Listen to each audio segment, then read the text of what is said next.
यहाँ से इस लैपटॉप से करता हूँ.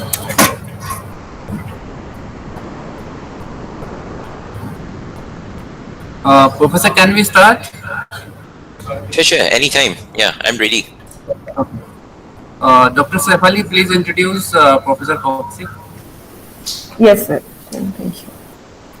Good morning, everyone. We now enter the second day of the third edition of the IEEE International Conference on Secure Cyber Computing and Communications. I am confident that you would have gathered a lot of takeaways and insights from yesterday's sessions and keynote address, and today is going to be no less. On this note, I welcome you all to today's keynote address by Professor Kaushik Wong. Professor Wong is an associate professor at the School of Information Technology Malaysia, Monash University, Malaysia, where he also leads Action Lab Malaysia. He serves on the board of governors for the Asia Pacific Signal and Information Processing and on the editorial board for the IEEE Signal Processing Letters and Journal of Information Security and Applications. He was the recipient of the COMSTEC TWAS Joint Research Grants funded by the Organization of Islamic Cooperation. He was also an international partner to the H2020 grant Identity. He served as the general co-chair of APSIPA 2017. In 2019, he received the Best Paper Award at the 18th International Workshop on Digital Forensics and Watermarking for his work in data hiding in PDF. In 2021, he has also been awarded the Outstanding Reviewer Award by IEEE Transactions on Multimedia and the IEEE SPS Malaysia Research Excellence Award, Best Conference Paper Award 2021. His research focuses on multimedia and untraditional content with particular expertise in data hiding, encryption, and joint encryption and data insertion methods. Another key element of his research is using artificial intelligence to solve security-related problems.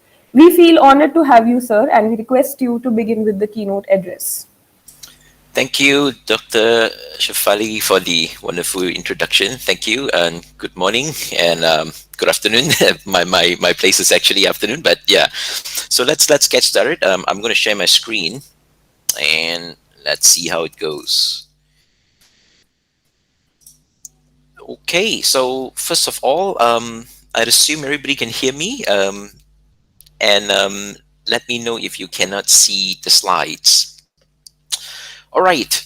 So as introduced, my name is Kaushik, and I'm from the School of Information Technology, Monash University, Malaysia. So it is my great honor today to be here as a keynote speaker for the third International Conference on Secure Cyber Computing and Communication Conference. I think this is 2023. Sorry, the 2022 shouldn't be there.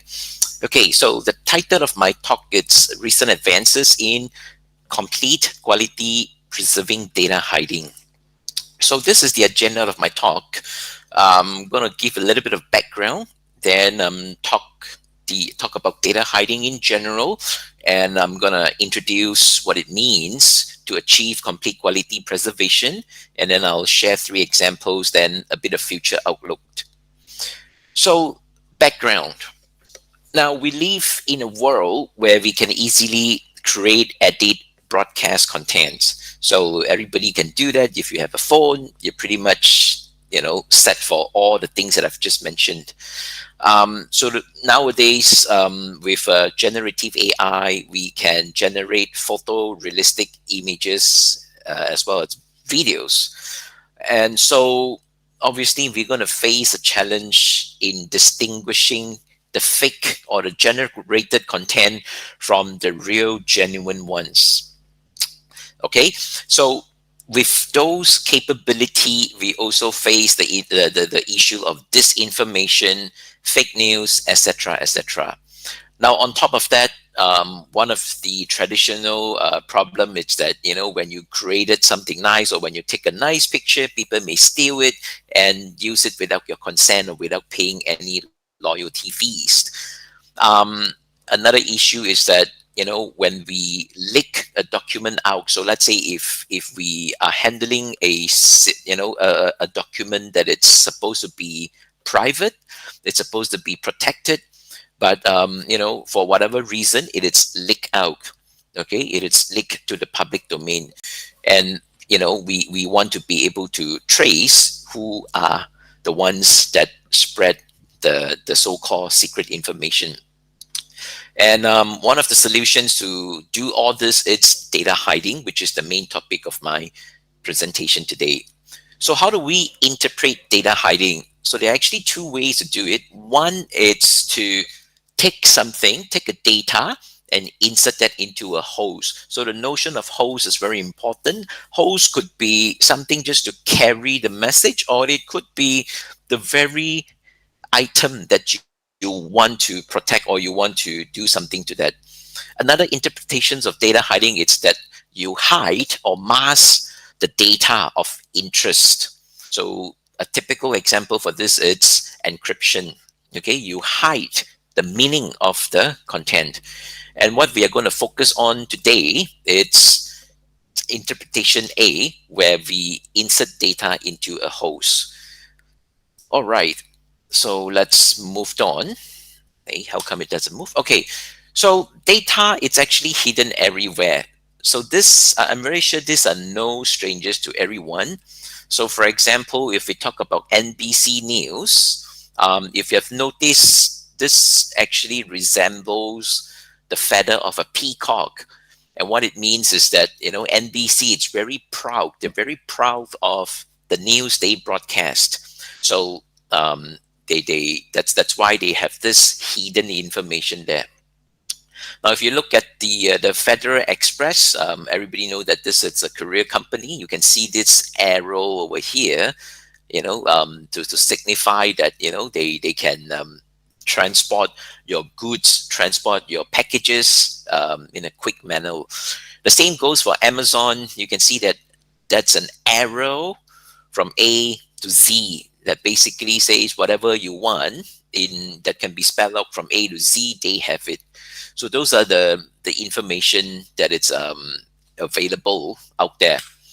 So the basic ideas of data hiding, it's pretty straightforward. It has something called the host, like I mentioned just now.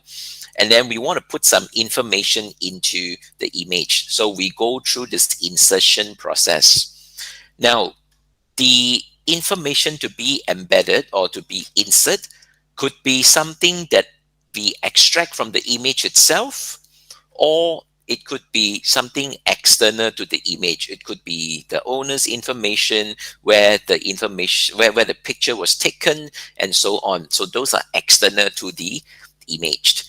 Okay, and when we insert the information into the image, we can control that by using the key, so that people cannot manipulate, people cannot falsify the data. Okay, so at the end of the day, we will have on the right hand side an output with information inserted. Okay, so pretty straightforward. You have a host, you have an output that looks almost the same. All right. So some of the applications of data hiding includes, of course, watermark. This one is probably the traditional method, traditional applications that people use. It is basically designed to prove ownership or copyright protection. Now, it is a lose-lose situation or lose-lose scenario, because if you look at this image, this is of course owned by IBM. We can see obviously this IBM logo. It's superimposed on the image throughout. Now, in order to remove those three letters, okay, IBM, you need to distort the image to a point where it is basically useless, and you are able to remove the watermark IBM, but at the end of the day, you also get a useless image. So this is what I mean by lose-lose scenario. Now, the next one is the application of steganography. It is basically for covert communication. So if you look at this image above, it looks innocuous, it looks okay, but actually underneath it has other hidden image in it. Sorry, I'm losing my voice a bit. Give me a second. Sorry. Hang on a second. Sorry about that.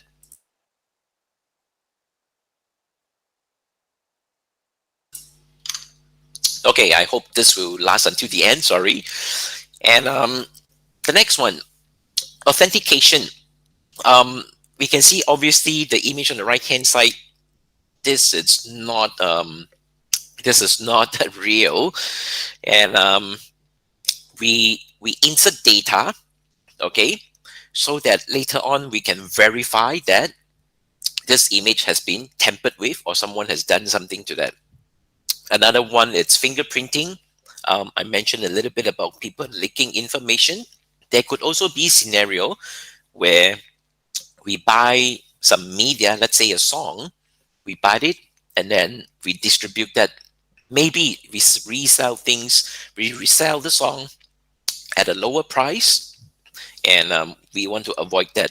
So all this can be handled by data hiding. And the reason I highlighted in red color for authentication is because this is rather useful in the context of machine learning nowadays. You know, sorry about that. When people wants to poison the network, okay, or and when they want to, corrupt the system through submissions of bad examples. Okay, so let us go through a few frequently asked questions about data hiding. Since when people started to do data hiding? One of the earliest example, it's a secret communication that took place 440 years BC in Greece. So basically, um, you know, um, they would communicate. They will send message by first shaving the slave's hair. Okay, shave, and then they tattoo the message on the scalp. Then they let the hair regrow, and then the information that is tattooed on the scalp would be hidden. Of course, when the slaves pass the border, no one is going to shave every single person's hair just to check if there's any tattoo with the message hidden there. Okay, and okay, so seems like it is interesting. And how do I get started? Okay, and it really depends on the content of interest. So if we work with raw images, you can basically start working with the content to hide information. But in the event you're dealing with compressed content, it would be a little bit more challenging. Okay, so what kind of skills and knowledge it's needed? So I would say you need signal processing, of course, information theory, specifically on coding and compression, and of course, mathematics. Okay, so what do we usually do when we want to hide data? So let me show a very simple example here. We exploit something called redundancy. So for human visual system, we can see that, of course, everybody knows that color, they can be represented in this case. I'm showing a different shades of grayscale, but they look very similar to our eyes. Okay, but in terms of values, they're different. Okay, so one easy way to hide data is to look at the least significant bit. If it's odd, then it represents a 1. If it's even, then it represents a 0. So this is one simple way to do it. Now, why is it challenging? It is challenging because we are working with coded contents. Because it is, for example, if you talk about an image in the JPEG XT format, we need to follow the JPEG XT format so that the output of that data hiding process, which is an image, needs to be format compliant. So if you're dealing with MP3 music, okay, your output also needs to be MP3. So there are so many constraints, so many things to take care of, and therefore it is challenging. Okay, so the number shouldn't be bigger than a certain range, and that's a specific way to code things. That's why it is challenging. And therefore, it is actually an art and science to manipulate elements to hide data. Okay, so what are the general requirements we need in data hiding?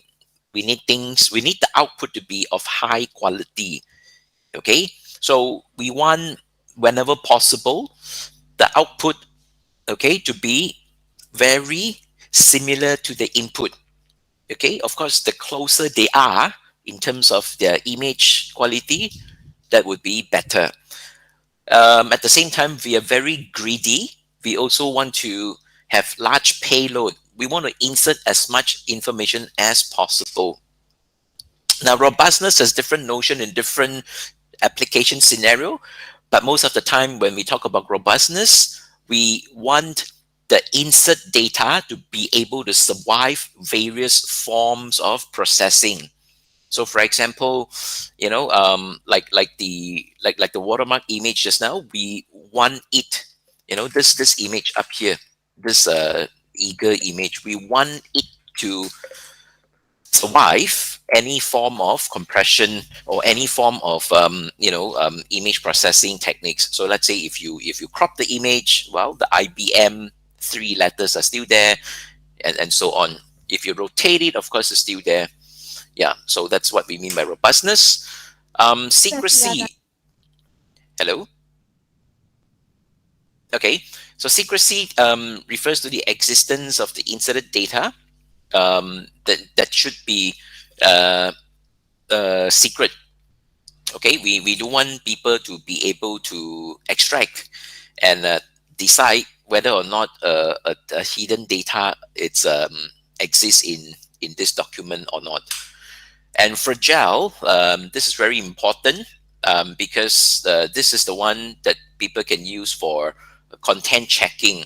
Basically, if let me show an example here. On the left hand side, I have the original image, but if people wants to make the image look a bit more aggressive, and if they purposely want to make a statement about a specific country or about a specific person, they can do some tempering to the image. Okay, so this is important to detect changes to the order to the image. So we hide data so that later on we can cross check the data and identify which region has been modified. Okay, so again, like I mentioned just now, if we are dealing with raw contents, then it's pretty easy to start off with. But if we are working with format compliant documents like a GIF, JPEG, all those, the output must be standardized. As in, the input is JPEG, the output has to be JPEG. The input is GIF, then the output has to be GIF. And then another issue we suffer from its bitstream size increment. Just a bit more scalability. It's the ability to increase payload at the price of usually the file size. Okay, let me go through all these requirements. Then I will be able to share the value of complete quality preserving. So a bit more about data hiding. One property, it's called reversibility. So what it means is that it is the ability to reconstruct the original content. So this would be very important when we want to handle sensitive data such as medical, for example, medical images, videos, evidence in court, rare artworks, and military material. Okay, so what it means is that when we start off with a host image, we hide some data, we create the data, we create the image with the data hidden, and we would be able to remove the data so that A and C, they are exactly the same. Okay, at all levels. Okay, so pixels, file size, checksum, everything, you name it, they're going to be exactly the same. Now, rewritable, it's basically a weaker form of reversibility. The degradation happens in the first iteration, but it becomes reversible after that. So think about taking a content A, you hide data for the first time, okay? Then you remove data, okay? Although A, it's not the same as C, but the second time you embed data, all right? After you remove it, C, it's the same as E. So you can keep on repeating the cycle in green color. You can insert, remove as many times as you want. Then C would always be the same as E, although A cannot be retrieved. So in a way, think about pre-processing the image in this case, and preparing it for reversibility. Okay, but we lose a bit of information here. Now, so here comes to what I mean by complete quality preservation. So complete quality preservation is not the same as reversibility, where A and C are the same. But in other words, complete quality, in easy terms, complete quality preservation, it's where A, it's the same as B. So this is what I mean here. So we have an image. In this case, this is actually a frame from the video.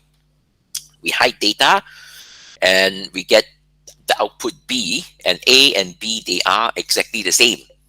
All right. So that's no quality degradation at all. Okay, and we want to do this in a way so that it is of low complexity. Okay, all right. So what is the current situation in data hiding, watermarking, steganography in general? Okay, usually what is achieved is that a form of trade-offs, because as we know, quality, capacity, robustness, all this, they are interrelated. Okay, so if you want to have high capacity, you're making a lot of changes to the image. But the fact that you're making a lot of changes to the image, here I use image as an example of the host, the fact that we're making a lot of changes to the image would mean that the quality also degrade, and it's further away from the original quality. So, you can't have high capacity and at the same time have high quality. Okay, so they only achieve some form of trade-off. And the fact is that every time you do changes, degradation is inevitable using the traditional approach. So how do we do complete quality preservation? So this is an analogy. You can always come up with a way to, minimize the distortion and so on, but you would never reach the point of quality preservation. So it is like how to reach the moon. Do we keep on climbing up to the highest mountain? Okay, yeah, that seems like a logical thing to do, but it will never bring us to the moon. So we need something different and something revolutionary. Okay, and so our goals would be achieving complete quality preservation, scalable hiding capacity, and reversibility. All right, so why do we need complete quality preservation? So some applications do not allow any form of quality degradation. So that could be, like I mentioned, medical, court, military, and recently machine learning. Okay, any form of noise that we introduce to the image may affect the network as we do the training. And so instead of modifying the least significant bit or doing all the traditional approaches, like I mentioned just now, we need something that is more revolutionary. And the trick here is to look for at least two representations for the same thing. So one analogy or one simple example is to think about 12. We can get the value 12 by taking 3 multiplied by 4, or taking 6 multiplying it by 2. Okay? And what I'm going to do for the rest of my talk, it's basically to show different so-called tricks to hide data while preserving the quality of the host. And I would show 3 examples using video, animated GIF, and PDF. So, motivation. This is a compressed video. Okay, so the motivation here is that there are many digital videos in circulation, and there are many of them that are in distribution but illegally. We want to track the source of the circulation, and we also want to better manage videos where related videos can be linked together. So conventional data hiding techniques always causes quality degradation. Like I mentioned, if you change the value, let's say from odd to even, or from even to odd, you are inevitably changing the quality, reducing the quality. So you always cause a degradation. So recall that, so this is what I mentioned just now, 128, 129. Okay, so before I can actually talk a little bit about the video, how I do that in video, let me just give a brief introduction about how video is actually coded. for storage and transmission. So video, it's basically a sequence of images. We aim to remove spatial redundancy, temporal redundancy, and coding redundancy. Okay, so spatial redundancy is just like image, we can remove some spatial redundancy. Temporal redundancy is like, the first frame probably show someone throwing a punch like this. The second frame is probably throwing a punch a little bit further away, and so on. But there are lots of redundancy in terms of what is in the background, what it's, things, a lot of the things will stay stationary. And coding redundancy, it's achieved by using entropy coding. All right. So the idea is that we code the image one frame, we code the video, frame by frame, block by block. Okay. So the block of pixels can be handled in two different ways. You can code it as it is by itself. All right. So let's say I can just code this image by itself, or I can refer to the same position or somewhere nearby in the previous frame. Okay, then I quote the difference. All right, so that's what we call the inter slide or interframe coding. All right, so we have intra and inter. In any case, they would either the pixel values themselves or the errors, the difference between the current block and the one that I found to be similar but from the previous frame, the error, okay, we call it the residuals, they would be transformed, quantized, and entropy coded. So these are the three things we do for each block. And what happens after that is that the transmitted store elements would include the quantized coefficients, quantization parameters, and many other information like the motion vectors and so on. Don't worry about them. The reason I'm doing all this is just so that I can introduce this equation. Okay, so when we reconstruct a non-zero coefficient, the following equations are used. In the case of intra-frame, okay, where you code the block by themselves without referring to the previous frame, each non-zero coefficient is reconstructed like this. Okay, so the 2, it's there all the time. This is just, the formula. This is the quantized DCT coefficients. M and N is just that the position, which subband we are talking about. And QK, it's the quantization parameters. Okay, and this is the table. Let's think about a constant, but for different M and different N, they have different values. Okay, so it's the equation that we would be exploiting. Okay, so things are coded like this. So what happens is that in order to hide the value 1 into a block, what I do is that I introduce an operation by the name of excite. So what I do when I excite the block is that I simultaneously manipulate this Q, okay, and the quantized coefficients. Okay, so let me show you an example here. What we do is that if we divide the quantization parameter by 2, okay, and then we multiply each quantized, missing a Q there, DCT coefficients by 2. So look at this. Okay, originally here I have the Q, the K values here. So originally it was 6, then I divide that by 2. Okay, so from 6 it becomes 2. Because all these values would be multiplied by 6 when we reconstruct that equation. Okay, so when I divide 2 here, to compensate that effect, I multiply that by 2. So from 4 it becomes 8, from 1 it becomes 2, and so on. So I repeat all this operation.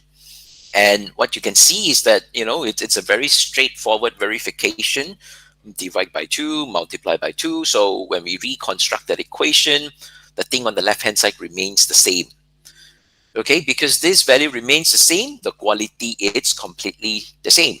Okay, I have done something to the video, but the quality, because the coefficients remains unchanged. Okay, so to hide 0, I just do nothing. I leave the block as it is. So I do not excite the blocks. Okay, all right. So how can I extract after, how can I extract the data after I embed? So what I need to do is that, um, let's see here. What I need to do is that I need to check whether or not when I receive the video, all the quantized DCT coefficients, they are divisible by a number. Okay. So let's say if we look at this block and see, oh, okay, all the values here are divisible by a number. It could be 2, it could be 3, as long as it is a number, not necessarily a prime, but usually it's a prime. But anyway, if they can be divided by a value, all of them consistently, that means this block has been excited before it is transmitted to me, and it carries the value of 1. It encodes a hidden bit of 1. Otherwise, if it is somewhere not divisible by something, so let's say, for example, this is not divisible by, like 5 is not divisible by 2. 3 is not divisible by 2. So I know that this block has not been modified. It is in its original form. It has not been excited. Therefore, it carries the 0 bit. And how can we revert the original video? Okay, how can we get the original video? Well, we just divide, we just reverse the process. So if this is what we receive, okay, we check that everything is divisible by 2, then, okay, originally it must have something like this. I just divide everything by 2 and then multiply the Q value by 2, and I get the original content. Okay, so reversibility is achieved. Of course, although complete quality preservation is achieved, there are a few drawbacks. We need to do pre-processing to the videos to make sure, non-divisibility, it's there in the original form. Sometimes when you encode the video, by chance, that specific block, a specific block is divisible, all of them are divisible by, let's say, the value 3. So we can either flag that it's not usable, okay, or we need to do something to the block. But in the spirit of complete quality preservation, we shouldn't do anything to the original video. So we should just flag and mark somewhere that this block is not usable. Okay, there are other issues. We don't have a lot of choices for Q, and then the file size increases significantly, and then it has limited hiding capacity. But we achieve complete quality preservation. Now the next, maybe I should speed up a bit. The next example I'm going to show, it's the animated GIF. So animated GIF has been there for a long time, since 1987, but it's making a comeback. Okay, because we use so many instant messaging platforms, and then sometimes it's actually more effective to show thumbs up, or to show a short GIF to express your emotion. Okay, and in 1989, a few things were introduced. One of them, it's the dirty rectangular and transparent pixel. And for my work, we will focus on transparent pixel. So like I mentioned, it was popular back then, but it's making a comeback. We see that a lot in advertisement and on the instant messaging platform as well. Okay, so what is in an animated file? Animated GIF. Of course, it contains protocol blocks and sub-blocks of graphics. I'm not going to go into details, but the idea here is that you have this protocol blocks, and then you have this sub-blocks for one frame, and so on. Okay, and the animated GIF can have up to 256 unique colors. And one index actually refers to a triplet of RGB value. Okay, so when you give an index, the decoder would look up the palette, would look up the color table, and see what 3 values it should reproduce. In this case, the 3 value would be the RGB intensity. Okay, so without the palette, the image cannot be rendered. Okay, so this is what I mean. Let's say if you're talking about 13, it will look at entry number 13, and then it would see, okay, this is the R, this is the intensity for G, this is the intensity for B, blue. So it turns out that it is a black color. All right. So each frame, like I mentioned over here, it has its graphic control extension, image descriptor, image data, and so on. And within the graphic control extension, what we are interested in, it's the transparent color pixel and the delay time. Basically, the transparent color pixel, it's a uniquely selected number so that it would be reserved to serve the purpose of transparent pixel. I would explain what a transparent pixel is in the next slide. Delay time, think about animated GIF as a sequence of images just like videos, and the delay time would basically tell us how long this particular frame will stay on the screen. Okay, that is the display delay time. Okay, so transparent pixel, as I promised just now, I will explain what it means. So let's say the value number 4, okay, number 4 in this frame, AF, it's selected as the index for transparent pixel. And when the decoders arrives this particular position, when it sees 4, instead of referring to the color palette, and see what was there, okay, instead of looking at what was there for number 4, it refers to the color that it's already appearing in the previous frame, in the previous image, the one immediately before this one at the same position. So in this case, it is going to pick up the orange color. Okay, so when the decoder sees, when the decoder meets the index of a transparent pixel, it does not refer to the palette, it refers to the previous frame and see what was there. And it will just copy the color and show it on the screen. Okay, so the same color from the previous frame, it's rendered from the current frame, and it is introduced for compression purposes. So if you take a closer look of this photo, this animated GIF here, the aeroplane is not moving. I mean, it's basically static. It gives the perception that it is actually moving because the cloud is the one that is actually moving. So in this case, the airplane, it's coded using the transparent pixel. The airplane area is coded using the transparent pixels. Of course, the first frame, you need to code all the pixel. You need to render all the pixels, and therefore, first frame doesn't quite apply in. The notion of transparent pixel doesn't quite apply to the first frame.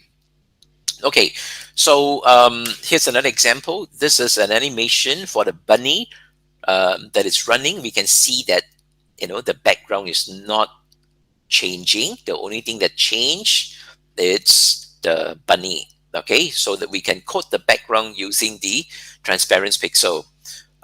It is reported that we achieve a compression of about 1.63 to 1. Not a whole lot, but yeah, it's better than nothing. Okay, so conventional data hiding methods for animated GIF, they are basically designed for secret communications, and recently some work that's done for hiding audio data. So think about adding the audio track to animated GIF. Okay, what they do is that they modify the color palette or individual pixel indices to match data. You see, they modify the color palette. The moment you modify something, then quality degradation, it's inevitable. Okay, so like I mentioned, quality degradation is unavoidable. You have limited hiding capacity, and it is not reversible. Okay, you cannot regenerate your original image. Okay, so what what we aim to do in this work is that we want to completely preserve the quality. Like I mentioned, we want to offer scalable embedding capacity. We want to be able to hide as much information as we want, and at the same time, we want to achieve reversibility. So a bit of terminology before we go into details. Basically, think about animated GIF as a sequence of frames. You have frame 1, frame 2, frame 3, frame 4, and so on. And A sub F, it's the F frame. And think about A sub F XY being the XY pixel index in the frame A sub F.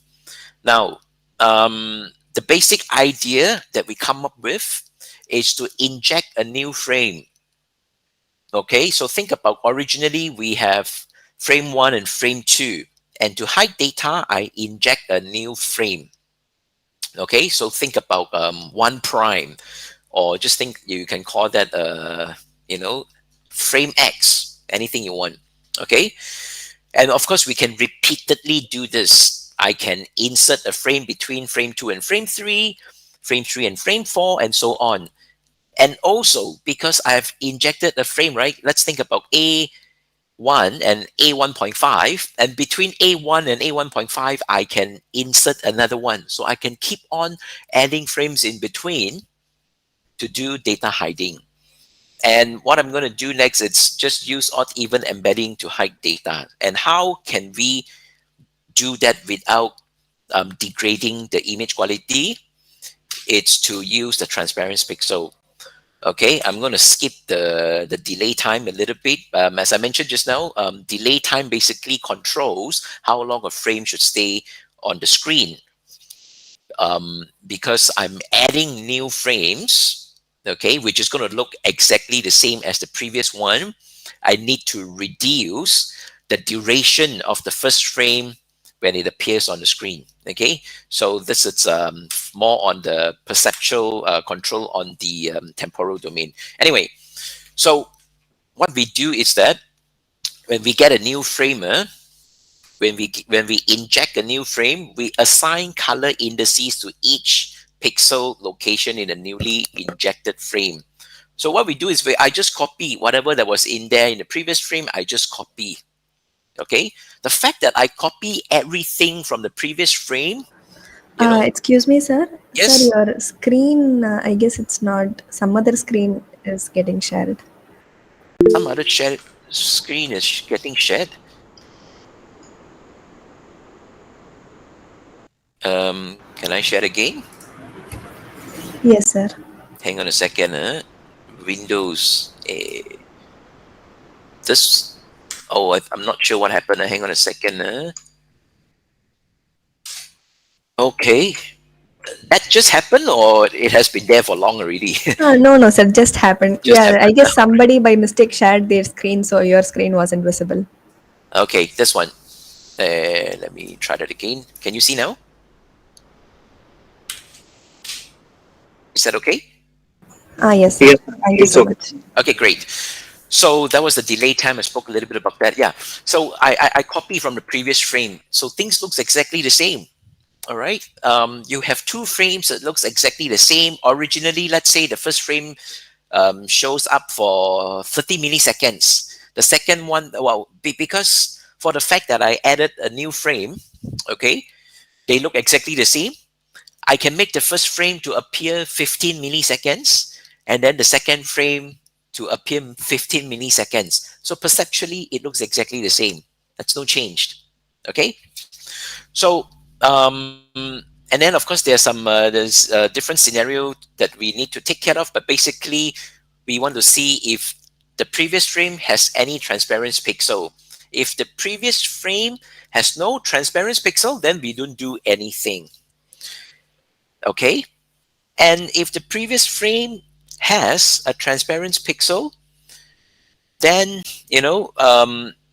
for the locations where it has transparent pixel, we need to trace back and look at the original color. So let's say on the right hand side, here on the right hand side at the bottom, this is my newly injected frame. Okay, because when I copy from the previous frame, this is the previous frame, it happens that this index, this is a transparent pixel, which means that it is taking the value from a previous frame, or it could be the previous frame, and so on. But no worries, we can keep on doing the tracing until we reach an actual color. We need an actual color. So we keep on doing the process until we get the value. So in this case, it's the index 213 to the palette. So we just put the value 213 here. Okay. So at the end of the day, when we go through this process, I create a frame, I copy the pixel values, and in case, I encounter any transparent pixel, I'm going to trace back and get the actual color indices. At the end of the day, for the newly injected frame, I am going to get all the actual colors. That's no transparent pixels involved here. Okay. And at that point, my newly injected frame will look exactly the same as the previous frame. Okay.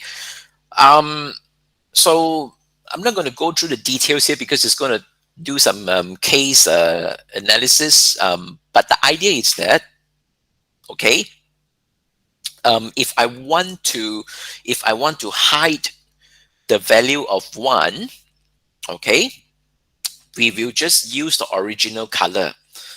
In other words, because all these pixels here, when I inject a new frame, do the pre-processing, they have the actual color indices.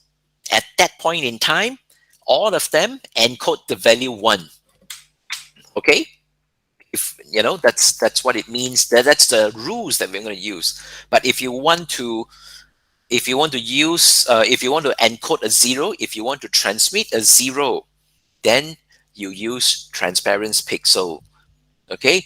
And then you may ask, wow, if you use transparent pixel, would you degrade the quality? The answer is no, because as I mentioned just now, transparent pixel basically picked up the color in the previous frame. Your current frame, the newly injected frame, looks exactly like the previous frame. And, because you're just referring to the color that was in the previous frame, that's no quality loss at all, perceptually. Although inside the code, things are different. Okay, that's how we hide data. Okay, so here are some, just a slide to explain why quality is preserved. Okay, so yeah, I'm not going to go into the details on when to hide, when not to hide, and so on. But the general idea is that we inject new frame, copy all the color, take care of the transparent pixel, and then we hide data. The next thing we need to do is to adjust the delay time, just to make sure that the duration of your animated GIF remains the same. If originally it's 15 seconds, then after you add 100 frames, make sure that it is also it remains as how many seconds? 30 seconds. I can't remember what I said. Yeah. Anyway, you have to maintain the same length to have this complete quality preservation. So this is the work we do in animated GIF. It is reversible because we can easily identify which frame has been replicated. So let's say originally, if it's frame 1 and frame 2, in between there's 2 frames, you injected a new frame, then you can just remove the odd the even number frames, then you get the original sequence of images. But of course, if you do that, you also need to take care of the delay time, how long how long each frame should stay on the screen. Okay, so I'm going to skip the details here, and yeah, so I'm going to skip the enhancement as well. Here are some, just some images to see. The left hand side is the original one, then the right hand side it's the processed one. It look exactly the same. Yeah, so I'm gonna skip them. You can see when it repeats exactly the same time. Okay, yeah, okay, all right. So maybe I should share briefly here. The file size originally was like this. 200 kilobits, and after data hiding, we almost double the size. This one went a bit more than double, and so on. That is because we are adding more frames. For the fact that we are adding more things to the file from information theory's perspective, definitely the file size is going to increase. Okay, so yeah, here are some results. Yeah, I think I can skip this because that was the enhancement one. Now, last but not least, I'm going to talk about PDF, how we achieve quality preservation in PDF. So basically, just like any other digital contents, PDF suffers from illegal distributions and manipulation. I'm not sure if you heard of Science Hub. This is a place where you can download a lot of scientific papers for free. Yeah. Anyway, Science Hub, according to the statistics, 2/3 of all published scientific articles are illegally shared online at no cost. Okay, in the form of PDF. And this is affecting the academic publishers' business model, like IEEE or Elsevier, Springer, and companies like that. So also another thing, it's about the Panama Papers. Not sure if you're aware of this Panama Papers. Basically, a giant leak of more than 11.5 million financials and legal records exposes systems that enables crime, corruptions, and wrongdoings hidden by secretive offshore companies. So in that deck of papers, 2.2 millions of the leaked documents are in the form of PDF. All right. And recently, the ISO documents, ebooks are also sold illegally at lower prices, etc., etc. So we want to come up with different ways to protect PDFs. So what we can do is that we can insert data into PDFs and trace who and which device leaked the document. Okay, it's like fingerprinting. And then we decide if the document has been tampered with. That's for authentication purposes. And then we can also use the hidden data to link related documents. So this work aims to achieve data hiding while 100% preserving the visual quality of the document, and also offers scalable payload. Okay, scalable payload here, it is just like what I mentioned in animated GIF just now. You can put in as much information as you want. So this is how our PDF file looks like. It contains 4 principal components. Okay, it has the header, the body, the cross-reference table, and the trailer. The most important part is the body, where you can see, you can probably guess what it's the content of this PDF. It basically, it's a PDF that displays the words "Hello World." Okay, so the header, I think I can skip that. It basically just tells us the version. Body is the one that we should focus on. It holds all the data in the document. It consists a sequence of objects, which has things like the fonts, pages, images, and other multimedia elements. Then it has this stream object, which is the sequence of bytes that make up of a streams of data. Okay, so we have things like stream and end stream. Okay, this is where we place text. Okay, all right, so this is stream and end stream. You can see, we don't need to go very detailed into this, but the important thing is that we will be looking at the begin a text object, which is indicated by the BT operator, and the end a text object, which is indicated by this. All right, and then TF basically specify the style and font size. TD specifies off space of the beginning of the current line. So the space between the beginning, the leftmost margin, to the start of the line, that it's the TD operator. It is decided by the TD operator. And TJ shows the strings. T capital J shows one or more strings. Okay, so we just need to focus on this hello world. You see that it's split, in different funny ways. So I reproduce it here. And the values here, it's basically the space. Okay, so these are the spacing. It could have a negative value. Okay, that's fine. But this is how it is coded. Now, existing data hiding methods manipulate the numeric the numbers directly. So they changed 333 to something else like 332, 334, and stuff like that. Okay, so extra space value. Yeah, they do spread spectrum. That's all right. So basically, they can change the value. Okay, the idea is change the value, hide data. But the idea is that if you modify any value, just like the case of animated GIF and the compressed video, in this case, you're changing the spacing and therefore the visual quality is affected. Okay, and what we discovered was that this is actually out of a mistake. We discovered this trick. If we introduce empty parentheses, it has no impact to the spacing. So let's look at this. HELLO. In between, we have the space of 200. Okay, and if we were to do this 40 open parentheses close parentheses 160, the value 40 plus 160, it's 200. So just think about taking a space of 40 and then do nothing, and then take another space of 160. Altogether, it's essentially taking the space of 200. Don't worry about what unit it is. Okay, just treat it as a number. So we can do all this as many times as we want. We can do 139, 160, and so on. So we can expand each space value into multiple values. Okay, so 200 can be written as 75 plus 125. So the red part, it's the actual message here, 8 bits. And then 125, it's there just to take care of the original spacing.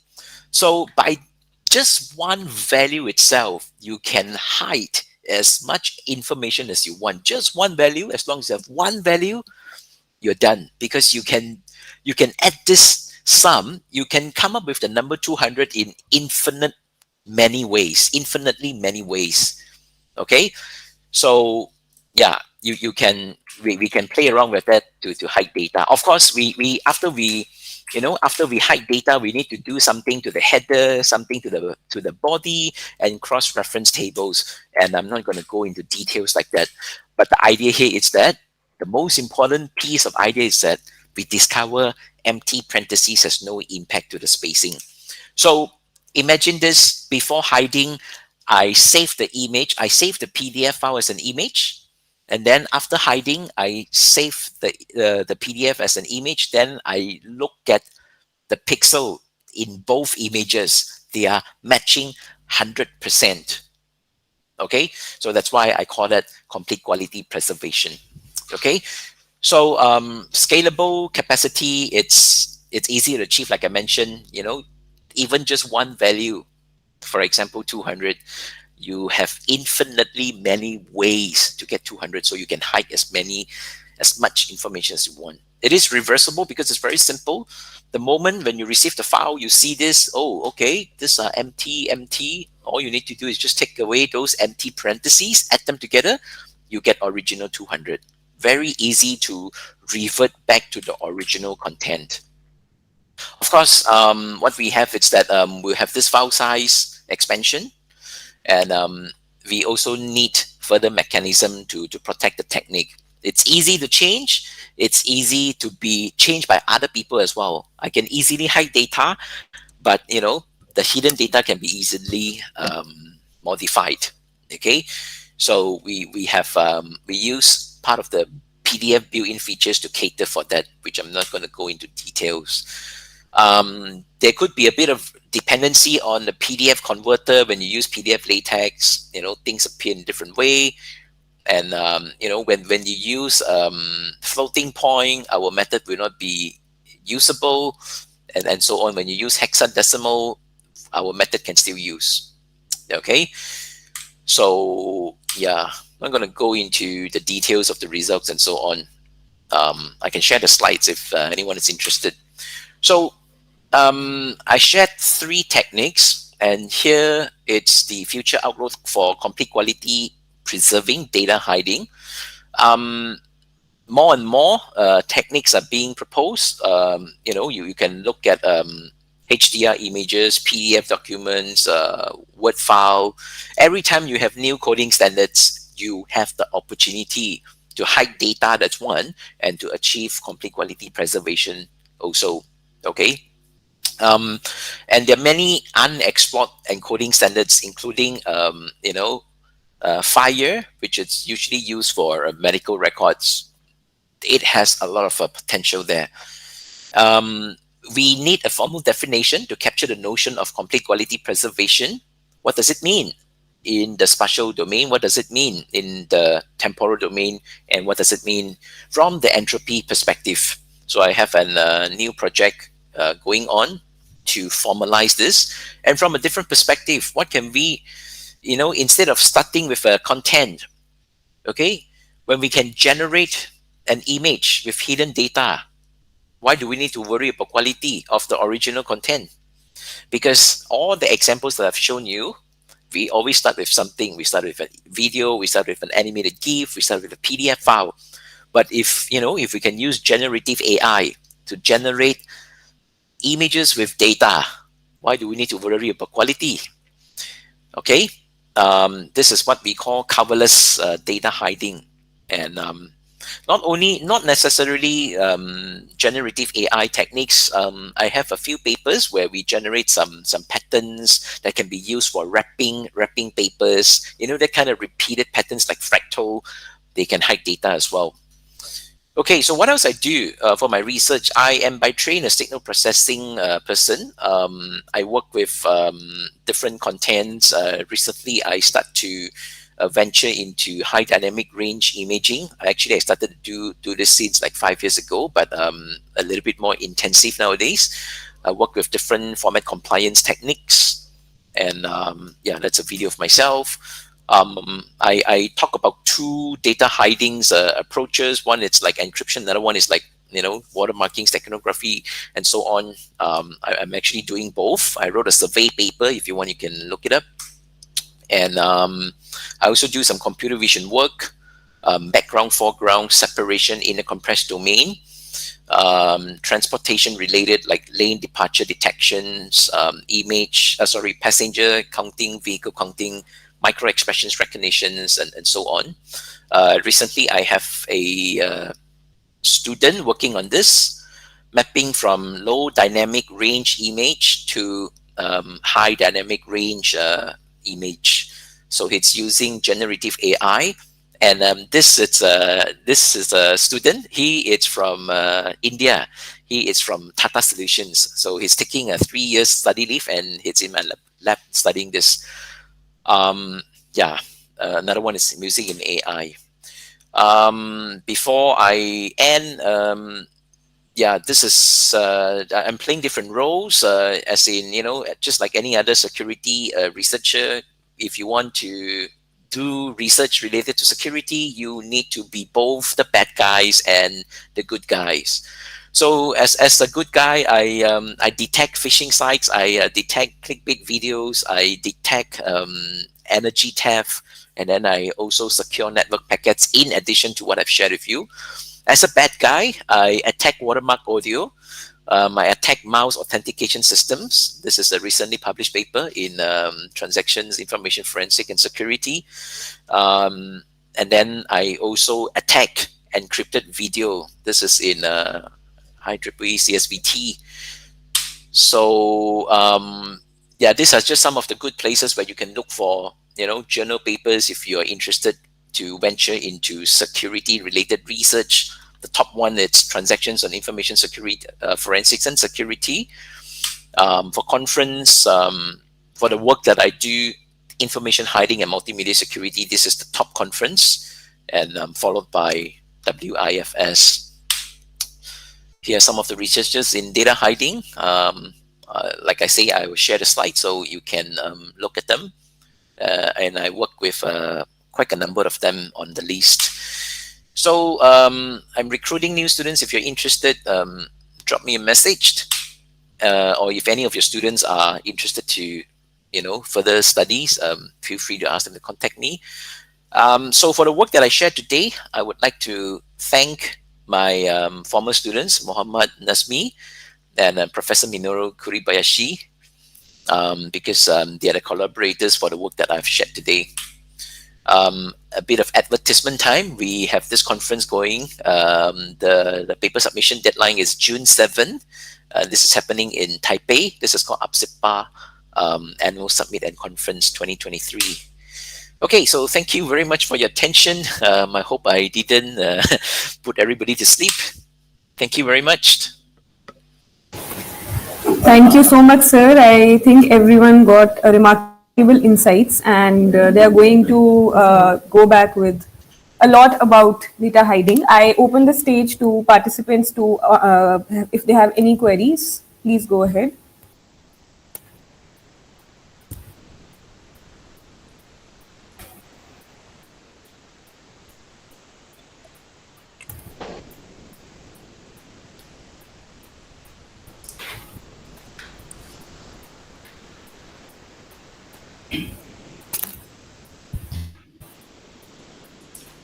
Okay, so thank you so much, sir. We are honored to have you here and get such insights from you. And thank you for this remarkable address. Thank you so much. Thank And you I for thank having. all the participants. Thank you. Thank you, sir. Thank you. Have a nice day. Bye. Thank you, sir. Thank you, sir. Thank you, sir.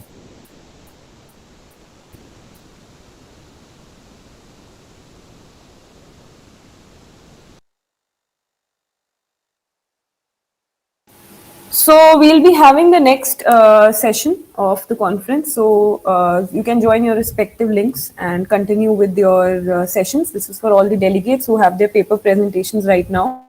So please join your respective links and we'll start with the sessions. Thank you so much. If you have any queries, please let me know.